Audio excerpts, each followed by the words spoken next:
السلام عليكم ورحمة الله وبركاته. الحمد لله رب العالمين، والصلاة والسلام على رسوله الأمين وعلى آله وصحبه أجمعين. قال الله سبحانه وتعالى في كلامه القديم والفرقان الحميد: أعوذ بالله من الشيطان الرجيم، بسم الله الرحمن الرحيم. إن الله لا يغير ما بقوم حتى يغيروا ما بأنفسهم، صدق الله العظيم. وقال رسول الله صلى الله عليه وسلم: إنما الأعمال بالنيات وإنما لامرئ ما نوى، فمن كانت هجرته إلى الله ورسوله فهجرته إلى الله ورسوله، ومن كانت هجرته إلى دنيا يصيبها أو إلى امرأة ينكحها فهجرته إلى ما هاجر إليه، أو كما قال عليه الصلاة والسلام. அளவற்ற அருளாளன் நிகரிலா அன்புடையவன் எல்லாம் வல்ல இறைவனின் திருப்பெயரால் துவங்குகிறேன். அல்லாஹ்வின் அருளும் கருணையும் அகிலத்தின் அருட்கொடை அந்நலம் பெருமானார் ஸல்லல்லாஹு அலைஹி வஸல்லம் அவர்களின் மீதும், அவர்களை முறையாக பின்பற்றி வாழ்ந்த சத்திய சஹாபாக்கள், தாபிஈன்கள், தபஅ தாபிஈன்கள், சுஹதாக்கள், சாலிஹீன்கள், குறிப்பாக உலகெங்கிலும் அல்லாஹ்வின் மார்க்கத்தை மேலோங்கச் செய்ய வேண்டும் என்கின்ற உயரிய லட்சியத்துடன் தங்களது உயிர்களை அர்ப்பணித்துக் கொண்டிருக்கின்ற சுஹதாக்கள், சிறையில் வாழக்கூடிய சகோதரர்கள், ஜும்ஆ என்கிற உன்னதமான அமலுக்காக இங்கே குழுமி இருக்கிற நம் எல்லோரின் மீதும் ஏக இறைவன் அல்லாஹ்வின் வற்றாத கருணையும் அருளும் என்றென்றும் பொழியட்டுமாக என்ற பிரார்த்தனையோடு துவங்குகிறேன். கண்ணியத்திற்குரிய அல்லாஹ்வின் நல்லடியார்களே, எண்ணங்கள் தான் ஏற்றங்களுக்கான விதை என்ற தலைப்பின் கீழ் அல்லாஹ் ரசூலுடைய சில வழிகாட்டுதல்களை இந்த ஜும்ஆ உரையிலே பகிர்ந்து கொள்ளலாம் என்று ஆசைப்படுகிறேன். சமகாலத்தினுடைய சூழல், சமகால உலகம் அவநம்பிக்கைகளை மிக வேகமாக மனித மனங்களில் விதைப்பதற்கான முயற்சிகளை மேற்கொண்டு வருகிறது. இன்றைக்கு நடக்கக்கூடிய பல்வேறு நிகழ்வுகள், நம்மை சுற்றியுள்ள சூழ்நிலைகள், நம்மை சுற்றியுள்ள மனிதர்கள் எல்லோரும் இந்த விஷயத்தில் மிக இலகுவாக முயற்சிகளை மேற்கொள்வதை நாம் பார்க்கிறோம். சூழல்கள் நம்மை சுற்றிலும் அப்படி நடப்பதை நம்மால் உணர்ந்து கொள்ள முடிகிறது. அதனால் நம்முடைய மனங்களில் தோன்றக்கூடிய எண்ணங்கள், நம்முடைய வாழ்விலே ஏற்படக்கூடிய எண்ணங்கள் அத்தனையும் பலவீனமானவையாக அதிகரித்து வருகிற சூழல்களை மனிதர்களிடம் அல்ல, சத்திய விசுவாசிகளிடம், முஃமின்களிடம் அதிகமாகி வருவதை நாம் பார்க்கிறோம். அவநம்பிக்கைகள் நம்மை சூழ்ந்திருக்கின்றன. இப்படிப்பட்ட காலச்சூழலில் எண்ணங்களை குறித்த இஸ்லாமிய வழிகாட்டுதல்களை, எண்ணங்களுக்கு இஸ்லாம் எந்தளவு தூரம் முக்கியத்துவம் தருகிறது என்பதை பற்றி நாம் நினைவுபடுத்திக் கொள்வது பொருத்தமானதாக இருக்கும். இஸ்லாம் எந்தளவு தூரம் எண்ணங்களுக்கு முக்கியத்துவம் அளிக்கிறது என்றால், உன்னுடைய எண்ணம் எப்படியோ அப்படித்தான் செயல்கள் என்கிறது. எண்ணங்கள் நல்லதாக இருக்கும் பட்சத்தில் உன்னிடமிருந்து வெளிப்படுகிற செயல்கள் நல்லதாக இருக்கும் என்று சொல்கிறது. எண்ணங்கள் பலவீனமானவையாக அல்லது தவறானவையாக இருக்கும் பொழுது வெளிப்படக்கூடிய செயல்களும் தவறாகவும் நல்லதில்லாத நிலையிலும் அமைந்துவிடும் என்பதை இஸ்லாம் மிக அழகாக பல்வேறு வழிகாட்டுதல்களின் வழியாக நமக்கு எடுத்துரைக்கிறது. நபி ஸல்லல்லாஹு அலைஹி வஸல்லம் அவர்களால் பல்வேறு ஹதீசுகள், லட்சக்கணக்கான ஹதீசுகள் இந்த சமூகத்தை நெறிப்படுத்துவதற்காக வேண்டி உபதேசங்களாக கொடுக்கப்பட்டிருக்கின்றன. அப்படிப்பட்ட ஹதீசுகளில் ஒரு சில ஹதீசுகள், ஒரு சில நபிமொழிகள் மிக முக்கியத்துவம் வாய்ந்த நபிமொழிகளாக கருதப்படுகின்றன. அப்படிப்பட்ட நபிமொழிகளில் ஒன்றுதான் எண்ணத்தை குறித்தது, நியத்தை குறித்தது. ஹதீஸ் கிரந்தங்களிலே முதன்மையான ஹதீஸாக இடம்பெறக்கூடிய ஹதீசுகளில் ஒன்றுதான் இந்த நியத்தை குறித்து பேசுகின்ற ஹதீஸ். இன்னமல் அமாலு பின்னியாத், துவக்கத்திலே நாம் சொல்லி காட்டிய அந்த ஹதீஸ். இன்னமல் அமாலு பின்னியாத், எல்லா செயல்களும் உங்களுடைய எண்ணங்களை பொறுத்து அமைகின்றன, உங்களுடைய நியத்தை பொறுத்து அமைகின்றன என்று ரசூலுல்லாஹி ஸல்லல்லாஹு அலைஹி வஸல்லம் அவர்கள் சொல்கிறார்கள். எனவே எண்ணங்களுக்கு இஸ்லாம் மிகவும் முக்கியத்துவம் அளிக்கிறது.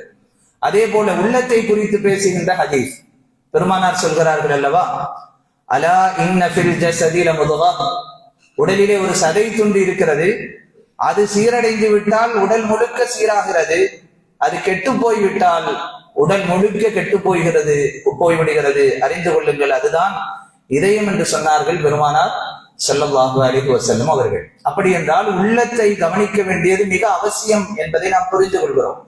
உள்ளத்தை கவனிப்பது என்றால் உள்ளத்திலே ஏற்படக்கூடிய அந்த எண்ண ஓட்டங்களை கூட பராமரிக்க வேண்டிய அவசியம் நமக்கு இருக்கிறது என்பதுதான். அதனால்தான் எண்ணங்களிலே பலவும் பாவமாக இருக்கின்றன, அதை உங்களுடைய உள்ளத்திற்கு கொடுக்காமல் உங்களை நீங்கள் தற்காத்துக் கொள்ளுங்கள் என்கிறது குர்ஆன். எனவே உள்ளமாக இருந்தாலும் சரி, மற்ற இன்ன பிற அறிவுகளாக இருந்தாலும் சரி, இவை எல்லாவற்றிற்கும் எண்ணங்களை சீர்படுத்துதல் என்பது மிக மிக அவசியமானதாக இருக்கிறது. எனவே எண்ணம் நாம் அன்றாட வாழ்க்கையில் நினைத்து பார்க்கின்ற அந்த எண்ண ஓட்டங்கள் மிகச் சரியானதாக இருக்க வேண்டும் என்பதை இஸ்லாம் வலியுறுத்தி சொல்கிறது. அப்படி கொஞ்சம் நெருக்கமா வந்துடலாமா? தூரமா இருக்கிறதுனால இன்னும் கொஞ்சம் நல்ல பேசுறது கொஞ்சம் எதுவா கொஞ்சம் நெருக்கமா. இப்ப நம்முடைய எண்ணங்கள் என்பது மிக முக்கியத்துவம் வாய்ந்தது. அறிஞர்களுடைய ஒரு கூற்று இப்படி இருக்கிறது, உன் எண்ணத்தை பாதுகாத்துக்கொள், அதுதான் செயலாக மாறும். உன் செயலை பாதுகாத்துக்கொள், அதுதான் பழக்கமாக மாறும். உன் பழக்கங்களை நீ பாதுகாத்துக்கொள், அதுதான் குணமாக மாறும். உன் குணத்தை நீ பாதுகாத்துக்கொள், அதுதான் உன்னுடைய வாழ்க்கையாக மாறுகிறது என்று அறிஞர்கள் சொல்கிறார்கள். அப்படி என்றால் நம்முடைய வாழ்க்கையினுடைய நிலைகள் மாறுவதற்கு நம்முடைய எண்ண ஓட்டங்கள் மிக முக்கியத்துவம் வாய்ந்தவையாக இருக்கின்றன. அதனால் அடிக்கடி அந்த எண்ணங்களை குறித்த மீளாய்வு, நாம் எதை சிந்தித்துக் கொண்டிருக்கிறோம், நம்முடைய எண்ண ஓட்டம் எப்படி இருக்கிறது, அது நல்ல விதத்தில் இருக்கிறதா என்று பரிசோதிக்க வேண்டிய அவசியம் இருக்கிறது. எண்ண ஓட்டங்கள் நல்ல ஆக்கப்பூர்வமான நிலையில், ஆரோக்கியமான நிலையில் இருந்தால் அன்றைய பொழுதோ அல்லது அவன் வாழ்க்கையில் வெளிப்படுகிற ஒவ்வொரு செயலோ நல்லதாக இருக்கும். அந்த எண்ண ஓட்டம் சரியில்லாத போது, ஒருவன் காலையில எழும் பொழுது அவனுடைய எண்ண ஓட்டம் பலவீனமானதாக இருக்கிறது என்று வைத்துக் கொள்ளுங்கள், அதற்கு பின்னால் வருகிற அத்தனையும் பலவீனமான செயல்களாகத்தான் அவனிடத்திலே வெளிப்படுகிறது என்பது இஸ்லாத்தினுடைய மிக முக்கியமான வழிகாட்டுதலாக இருக்கிறது. உளவியலில் இப்படி சொல்கிறார்கள், 3 மிக முக்கியமான அம்சங்கள். முதலாவது எண்ணங்கள், தாட்ஸ் அப்படின்னு சொல்றாங்க. இரண்டாவது உணர்வுகள், எமோஷன்ஸ். மூன்றாவது செயல்கள், பிஹேவியர்ஸ் அப்படின்னு சொல்றாங்க. இந்த ஸ்டெப்ல தான் ஒவ்வொரு மனுஷனுடைய அந்த அன்றாட செயல்கள் அமைகிறது. முதல்ல நினைச்சு பார்ப்போம், ஒரு செயலை அவனுடைய எண்ணத்திலே அது உதிக்கும். இரண்டாவது அவனுக்கு அந்த செயலை எண்ணும் பொழுது ஒரு உணர்வு ஏற்படும். மூன்றாவதாக அது செயல் வடிவம் பெறும். இப்படி சொல்கிறார்கள். ஒருவன் எண்ணுகிற விஷயம் நெகட்டிவாக இருக்கும் பட்சத்தில், நெகட்டிவ் அப்படின்னு சொன்னா உதாரணத்திற்கு இது என்னால் முடியாது, இது எனக்கு சாத்தியம் இல்லை, ஒரு நல்ல விஷயத்தை செய்வதற்கான அந்த எண்ணம் தோன்றும் பொழுது நிச்சயமாக இது என்னால் முடியாது. இன்னும் கொஞ்சம் நம்ம புரியுற மாதிரி சொல்றதாக இருந்தால், என்னால எல்லாம் ஃபஜ்ருக்கு எந்திரிக்க முடியாது அப்படின்னு ஒருத்தர் நினைக்கிறாருன்னு வச்சுக்கோங்களேன், என்னுடைய உடல் சூழலுக்கு. அப்படி நினைக்கும் பொழுது அவருக்கு ஒரு உணர்வு ஏற்படும். அந்த உணர்வு உளவியல் ரீதியாக சொல்கிறார்கள், இப்போ அவருக்கு என்ன உணர்வு ஏற்படும்னா பயம் ஏற்படும். ஒருத்தர் என்னால் என்னுடைய உடல் சூழலுக்கு என்னால் ஃபஜ்ருக்கு எழுந்திருக்க முடியாது என்று நினைத்தால் அவரை பயமும் சோர்வும் தொற்றிக் கொள்கிறது. அதனுடைய செயல்பாடு என்னவாக மாறுகிறது? வேண்டாம் என்கிற முடிவுக்கு அவர் வருகிறார். அவர்கிட்ட அந்த செயல் நிகழாது. இதுவே அவருடைய எண்ண ஓட்டம் நல்லவையாக இருக்கிறது என்று வைத்துக் கொள்ளுங்கள். எப்படி ஒருவர் நினைக்கிறார், அல்லாஹ்வின் உதவி கொண்டு இந்த தொழுகையை நிறைவேற்றுவதற்காக வேண்டி நான் எழுந்தால் அதனை சாட்சியப்படுத்த முடியும், இறை உதவி எனக்கு கிடைக்கும், அல்லாஹ் என்னுடைய ஆரோக்கியத்தை பாதுகாப்பான் என்று எண்ணுகிறார். எண்ணும் பொழுதே அதற்கு பின்னால் அவருக்கு ஏற்படுகிற உணர்வு என்பது நம்பிக்கையாக மாறுகிறது. அதனுடைய செயல் அன்றைக்கு அவர் சுபூர் தொழுதிருப்பார். இப்படியாக ஒருவருடைய செயலுக்கு பின்னால் அடித்தளமாக அஸ்திவாரமாக அமைவது அவருடைய எண்ணங்கள் தான் என்று இஸ்லாம் சொல்கிறது. அதனால எண்ணங்களை குறித்த எச்சரிக்கை உணர்வு, விழிப்புணர்வு எப்போதும் இருந்து கொண்டே இருக்க வேண்டும். நான் எதை திங்க் பண்ணிட்டு இருக்கிறேன், என்னுடைய தாட்ஸ் எப்படி இருக்கிறது, என்னுடைய எண்ண ஓட்டங்கள் என்னவாக இருக்கிறது. இப்ப எல்லாரும் எண்ண ஓட்டங்களில் இருந்து நாம் தப்பிக்கக்கூடிய நேரம் என்பது விழித்திருக்கிற எல்லா நேரங்களிலேயும் நம்முடைய சிந்தனையில ஒரு எண்ண ஓட்டம் இருந்து கொண்டே இருக்கும். அந்த எண்ண ஓட்டத்தை குறித்த எச்சரிக்கை உணர்வு எப்போதுமே இருந்து கொண்டே இருக்க வேண்டும். இப்போதும் நம்ம எல்லாரும் எண்ணிக்கொண்டிருக்கிறோம். ஒவ்வொருத்தருடைய எண்ணமும் ஒவ்வொரு மாதிரியா இருக்கு, அப்படிதானே? அப்ப நம்முடைய எண்ண ஓட்டங்களை இது என்ன எப்படிப்பட்டதாக இருக்கிறது, நல்லதா தீயதா, எல்லா நேரங்களிலேயும் நம்முடைய எண்ணங்களை குறித்து சிந்திக்க வேண்டிய அவசியம் இருக்கிறது. இது எவ்வளவு தூரம் முக்கியத்துவம் வாய்ந்தது ஒரு உதாரணத்தின் மூலமாக சொல்வதானால், ஒரு 100 மாடி கட்டிடத்தை ஒருவன் எழுப்புவதற்கு ஒரு செயல் திட்டத்தை வடிவமைக்கிறான் என்றால், அந்த 100 மாடி கட்டிடத்திற்கான ஜன்னல்களை யாரும் முதலிலே செய்வதில்லை. அந்த 100 மாடி கட்டடத்திற்கான கதவுகளையோ அல்லது இதர அந்த கட்டடத்தை அலங்கரிக்கக்கூடிய காரியங்களிலேயோ பொருட்களையோ அவன் தயார் செய்வதில்லை. முதலில் அவன் தயார் செய்வது அதற்கான அஸ்திவாரத்தை. அந்த அஸ்திவாரம் எத்தனை கட்டடங்களோ அதற்கு தோதுவாக அந்த அஸ்திவாரத்தை அவன் வழிபடுத்துகிறான். அதுபோலதான் அறிஞர்கள் சொல்கிறார்கள், மனித வாழ்க்கையில் அந்த எண்ணங்கள் என்பது ஒரு கட்டிடத்தினுடைய அஸ்திவாரத்தை போன்றது, செயல்கள் என்பது அந்த கட்டடத்தை போன்றது என்று சொல்கிறார்கள். அப்படியானால் அஸ்திவாரத்தை யார் பலமானதாக ஆக்குகிறாரோ அவரால் நல்ல அற்புதமான பலமான இடிந்து விழுகாத கட்டிடத்தை எழுப்ப முடியும் என்பது இதனுடைய பொருள். அதுபோல நமது எண்ணங்களை எவ்வளவு தூரம் நல்ல பலமுள்ளதாக ஆக்கிக் கொள்கிறோமோ அந்த அளவு தூரம் நம்முடைய செயல்பாடுகளை நம்மால் பலமுள்ளதாக மாற்றிக்கொள்ள முடியும் என்பது இந்த உதாரணங்களின் மூலமாக அறிஞர்கள் நமக்கு உணர வைக்கிறார்கள். இன்னொரு உதாரணம், கப்பல் இருக்கிறது. அந்த கப்பல்ல ஸ்டீரிங் வீல் அப்படின்னு ஒண்ணு இருக்கு. அது ரொம்ப சின்னதாக இருக்கும். அந்த ஸ்டீரிங் வீலை பொறுத்துதான் கப்பலுடைய திசை இருக்கிறது. அந்த வீல் அப்படி கொஞ்சம் சின்னதாக அசைந்து கொடுத்தாலும் அந்த கப்பலுடைய திசை அப்படியே என்ன செய்யும், மாறும். இது போலதான் மனித வாழ்க்கையில் எண்ணங்கள். உங்களுடைய எண்ணங்கள் எப்படி திரும்புகிறதோ அதை பொறுத்து உங்களுடைய செயல்பாடுகள் அப்படியே மாறுகிறது. உங்களுடைய எண்ணங்கள் நல்லதாக இருந்தால் அது நல்லதை நோக்கி அந்த எண்ணங்கள் உங்களை நல்ல செயல்களை நோக்கி திருப்புகிறது என்று அறிஞர்கள் நமக்கு விளக்கம் கூறுகிறார்கள். ஆக சுருக்கமாக நாம் விளங்க வேண்டியது, எண்ணங்கள் மிக முக்கியத்துவம் வாய்ந்தவை. அது விஷயத்திலே அது வாழ்க்கையே மாற்றக்கூடியது. அது நம்முடைய செயல்பாடுகளை நம்முடைய வாழ்க்கையினுடைய போக்கையே மாற்றி அமைக்கக்கூடிய சக்தி கொண்டது. அதனால் நம்முடைய எண்ணங்களை பாசிட்டிவாக நல்ல விதமாக இஸ்லாம் சொல்லக்கூடிய வழிமுறைகளை பின்பற்றி அந்த எண்ண ஓட்டங்களை வலுப்படுத்த வேண்டிய அவசியம் நமக்கு இருக்கிறது. இஸ்லாம் அதற்கான வழிமுறைகளை கொடுக்கிறது. இஸ்லாத்தினுடைய வழிமுறைகள் என்ன? உங்களுடைய எண்ணங்கள் மிகச் சிறப்பாக இருக்க வேண்டுமானால் முதலில் நீங்கள் செய்ய வேண்டியது அல்லாஹ்வை குறித்து நல்லெண்ணம் கொள்ள வேண்டும் என்று இஸ்லாம் சொல்கிறது. இன்னைக்கு நீங்க இப்போ மோட்டிவேஷனல் வகுப்புகளை அது போன்ற முகாம்களை நீங்க அட்டன் பண்ணீங்க அப்படின்னு சொன்னா நிறைய நல்ல விஷயங்கள் இருப்பதோடு சேர்த்து ஒரு விஷயத்தை அடித்தமாக பரவலாக நிறைய இடங்களிலே சொல்லப்படுகிறது. என்ன அப்படின்னு சொன்னா, அங்கே இறைவனுடைய நினைவூட்டல் இல்லாத பல்வேறு அமல்கள் சைக்காலஜியில இருக்கும். அதுல ரொம்ப எச்சரிக்கையாக நாம் இருக்க வேண்டி இருக்கும். என்ன எப்படி சொல்லுவாங்க, நீங்க நினைக்கிறது தாங்க அப்படின்னு சொல்லுவாங்க. நீங்க நினைச்சா உங்க வாழ்க்கையை மாத்திர முடியும். யாரும் உங்க வாழ்க்கையை தீர்மானிக்கிறது கிடையாது. சரி, யாரும் தீர்மானிப்பது கிடையாது. நம்முடைய கைகளிலே தான் செயல்கள் இருக்கிறது. என்றாலும் கூட இஸ்லாத்தை பொறுத்தளவில் எந்த ஒரு எண்ண ஓட்டமாக இருந்தாலும் முதலில் அங்கே யாரை நிறுத்த வேண்டும்? அல்லாஹ்வை கொண்டு வந்து நிறுத்த வேண்டும் என்பது எண்ண ஓட்டங்களிலே கூட இஸ்லாம் முதன்மைப்படுத்துவது அல்லாஹ்வை. எனவே நம்முடைய எண்ணங்கள் நல்லதாக அமைவதற்கு இஸ்லாத்தினுடைய முதல் வழிமுறையே ஹுஸ்னுல் வன்னி பில்லாஹ், அல்லாஹ்வை கொண்டு நல்லெண்ணம் கொள்ளுதல். அல்லாஹ்வை கொண்டு நல்லெண்ணம் கொள்ளாத ஒரு மனிதனுடைய எண்ண ஓட்டங்கள் எதுவுமே நிலைத்தன்மையற்றது, ஒரு சரியான பாதையை நோக்கி அவனை கொண்டு செல்லாது. அப்ப நம்ம எதை நினைத்தாலும் அதை அல்லாஹோடு இணைத்து முதலில் நம்முடைய எண்ணங்களை சீர்படுத்த வேண்டும். அல்லாஹ்வை குறித்து நல்லெண்ணம் வேண்டும். அல்லாஹ்வை குறித்து எப்படி எண்ண வேண்டுமோ அப்படி எண்ணுகிற அந்த மனப்பான்மை யாருக்கு கிடைக்கிறதோ அவனால் தான் தன்னுடைய எண்ணங்களை சீர்படுத்த முடியும். அப்போ இஸ்லாத்தினுடைய முதல் வழிமுறையே ஹுஸ்னுல் வன்னி பில்லாஹ், அல்லாஹ்வை குறித்த எண்ணங்களை முதலில் சீர்படுத்த வேண்டும். அது நம்முடைய எண்ணங்களை சீர்படுத்துவதற்கான முதல் வழிமுறை. ரசூலுல்லாஹி ஸல்லல்லாஹு அலைஹி வஸல்லம் அவர்களுடைய ஹதீஸ குதுஸியிலே அல்லாஹ் தஆலா எப்படி சொல்கிறான், அன இன்த வன்னி அப்தி பி, என்னுடைய அடியான் என்னை பற்றி என்ன எண்ணுகிறானோ அப்படித்தான் நான் அவனுடன் நடந்து கொள்கிறேன். என்னுடைய அடியான் என்னை குறித்து என்ன எண்ணுகிறானோ அதை பொறுத்து அவனை நான் எண்ணுகிறேன், அவனோடு நான் நடந்து கொள்கிறேன். அவன் என்னை நினைவு கூர்ந்தால் அவனை நான் நினைவு கூறுகிறேன்.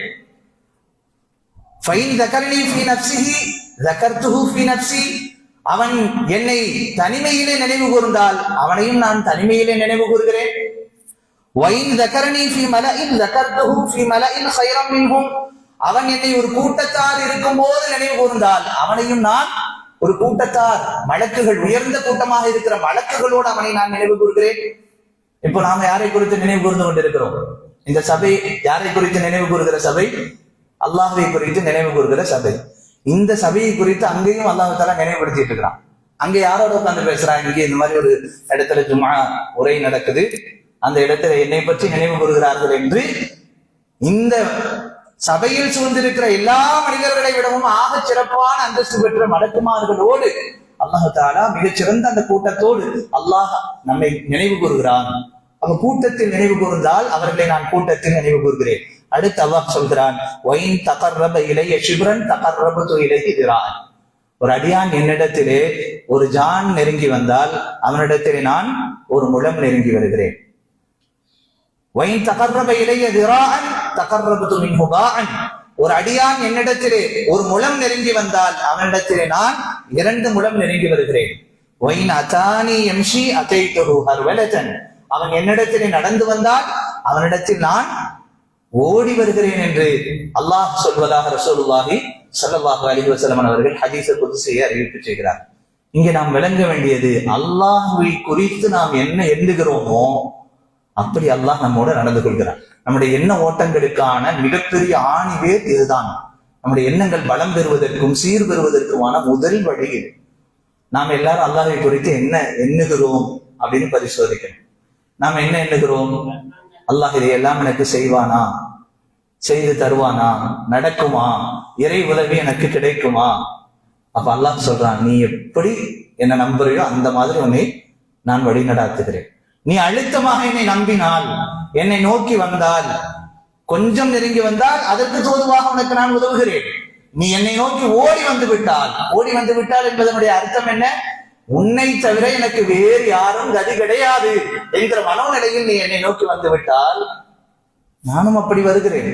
உனக்கு உதவி செய்வதை தவிர எனக்கு வேறு வழி இல்லை என்கிற அந்த மனோநிலைக்கு நான் வருகிறேன் என்று அல்லாஹ் சொல்வதை இந்த ஹதீஸின் வழியாக உணர்ந்து கொள்கிறோம்.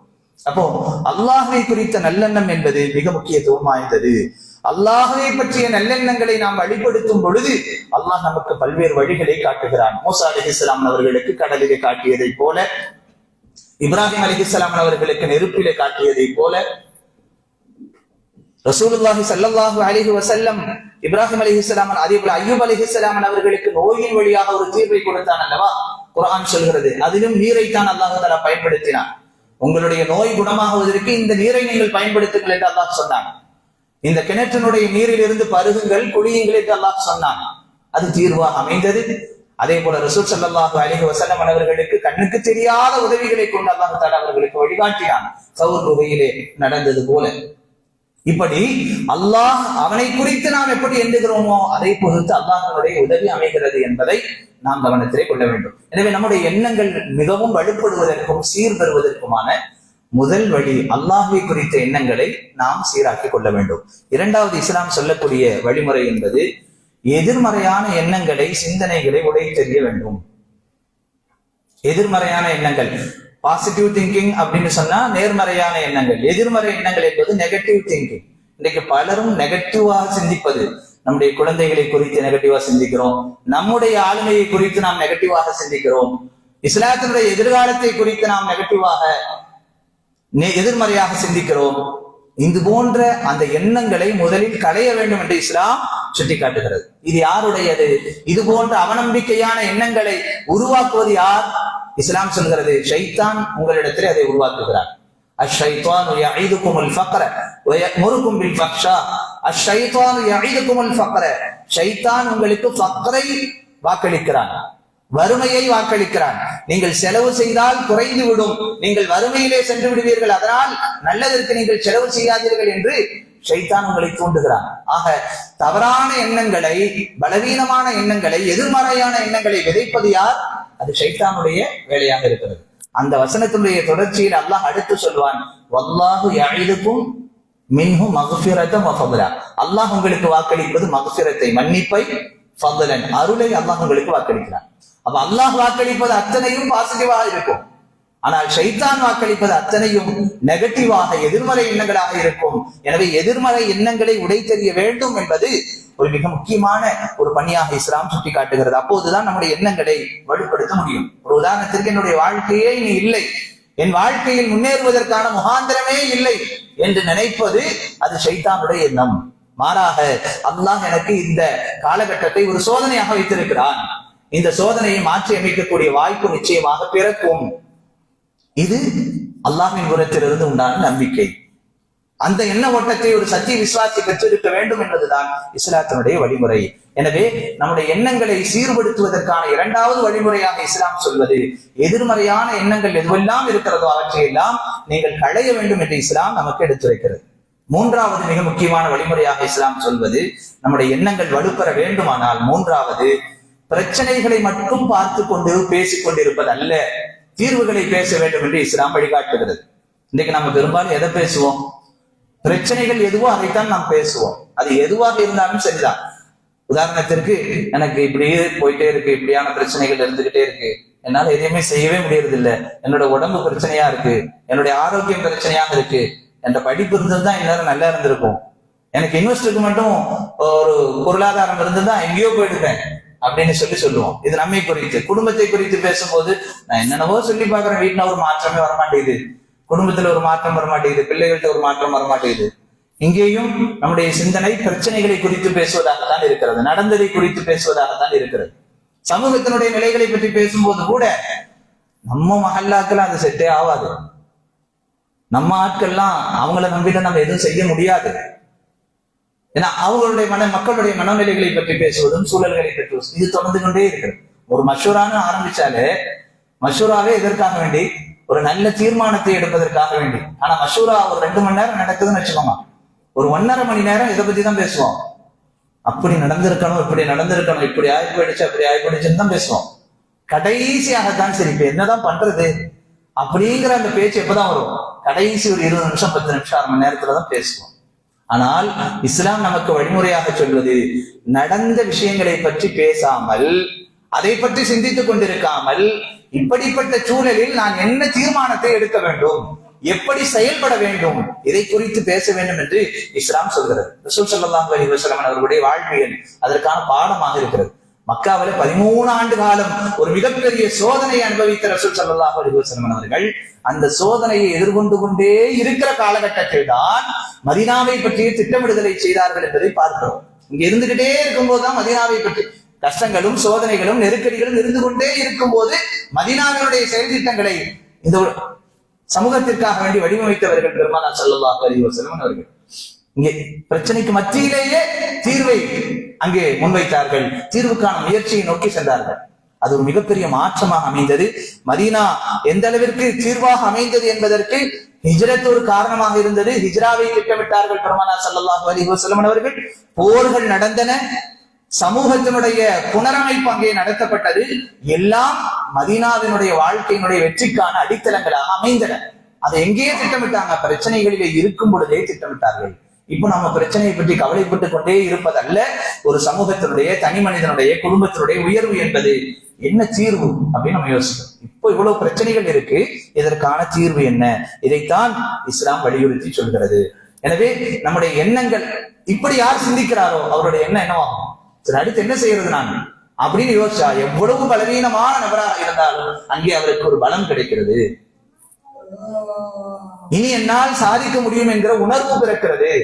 இறைவனுடைய அருள் கொண்டு என்னுடைய வாழ்க்கையில ஒரு மாற்றத்தை என்னால் காண முடியும் என்கிற நம்பிக்கை பிறக்கிறது. எனவேதான் இஸ்லாம் உங்களுடைய எண்ணங்களை சீர்படுத்துவதற்கு பிரச்சனைகளிலே அதிகமாக கவனம் செலுத்தாதீர்கள், உங்களுடைய தீர்வுகளை நோக்கி நீங்கள் செல்லுங்கள். ஏன் இது நடந்தது என்று மட்டும் கேட்பதற்கு பதிலாக இப்போது நான் என்ன செய்ய வேண்டும் என்ற கேள்வியை எழுப்பினால் அங்கே மாற்றங்கள் ஏற்படும். இது மூன்றாவது. இஸ்லாத்தினுடைய 4வது வழிமுறை நம்முடைய நியத்தை, எண்ணங்களை சரி செய்து கொள்வதற்கு தோல்வியை முடிவாக நினைக்காமல்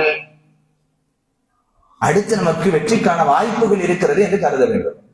யூசுப் அலைஹிஸ்ஸலாம் அவர்களுடைய வரலாற்றை இதற்கு உதாரணமாக சொல்கிறார்கள்.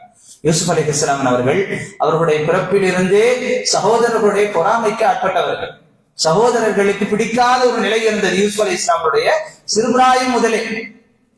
அதிலே நிறைய நெருக்கடிகளை சந்தித்தார்கள்.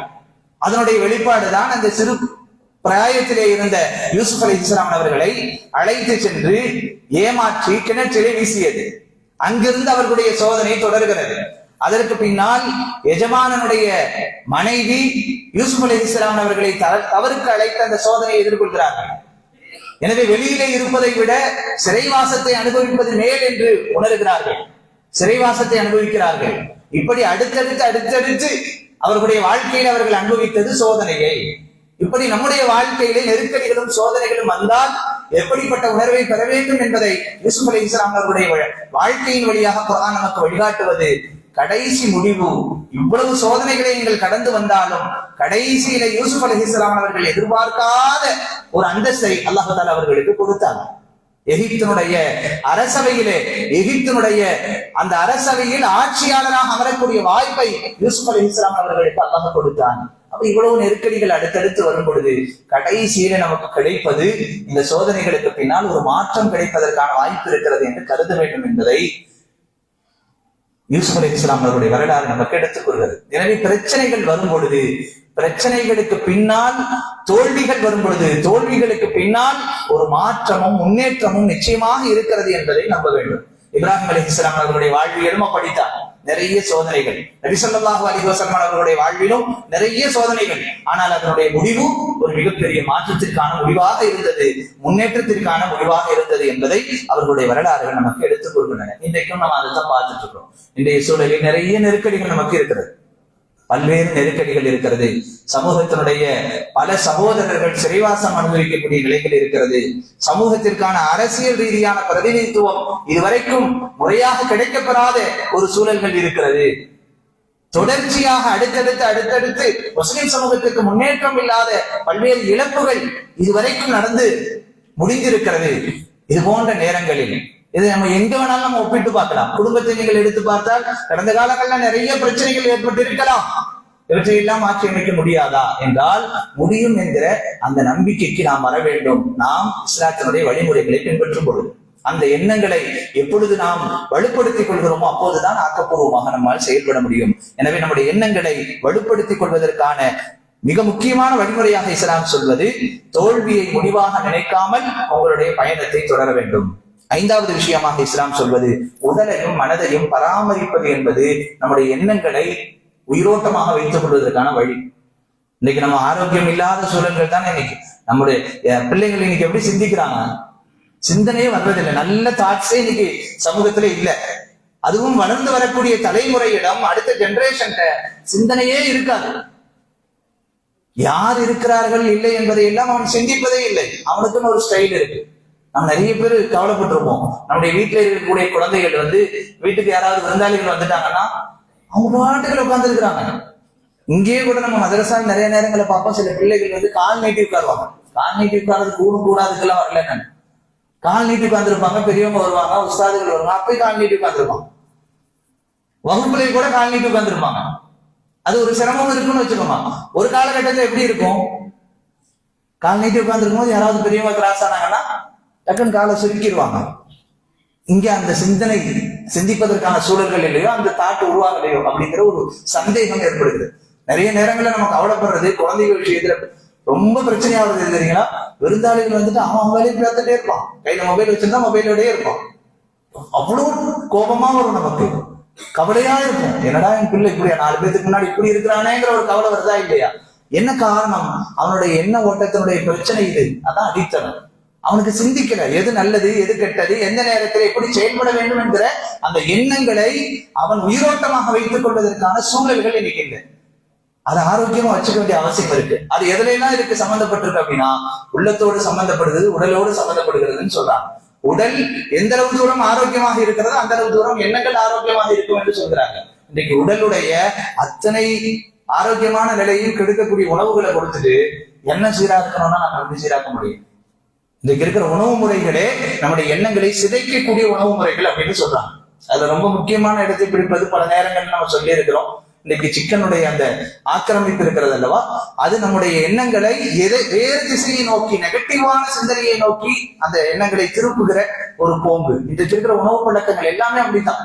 நீங்க சாப்பிடுற முறைகள் கூட சுன்னத்தான முறையை மாற்றி அமைக்கக்கூடிய முறைகள் தான் இருக்கு. இஸ்லாத்தினுடைய சுன்னத்தான முறை, ஒரு கவளம் எடுத்து நீங்கள் சாப்பிட்டால் சிறு சிறு கவளங்களாக சாப்பிடணுங்கிறது சுன்னத்தான முறை. இன்னைக்கு நீங்க வாய் அப்படியே திறந்தாதான் உள்ள போகும் உணவு. அப்படியான உணவு முறைகள் தான் இன்னைக்கு. பீஸா, பர்கரு, இன்னைக்கு இருக்கிற ஷவர்மா, அப்புறம் நீங்க அந்த ரோல் வகையில எதுவெல்லாம் இருக்குதோ அதெல்லாம் நீங்க நல்லா திறந்தா மட்டும்தான் சாப்பிட முடியும். இல்லாட்டி என்ன செய்ய முடியாது, சாப்பிட முடியாது. இஸ்லாத்தினுடைய வழிமுறையை நீங்கள் உணவை கையில் எடுத்து சிறு சிறு கவனங்களாக சாப்பிடுங்கள் என்று சொல்கிறது. அப்ப நம்முடைய எண்ணங்கள் செறிந்து போவதற்கு உணவு பழக்க வழக்கங்கள், மனதினுடைய பழக்க வழக்கங்கள், அது உயிரோட்டமா வச்சுக்கணும். மனதை உயிரோட்டமாக வைக்காமல் சிந்தனை, நல்ல எண்ணங்கள் உருவாகாது. அதுக்கு என்ன வழி? வகுப்புகள் அதிகமாக இருக்கணும்.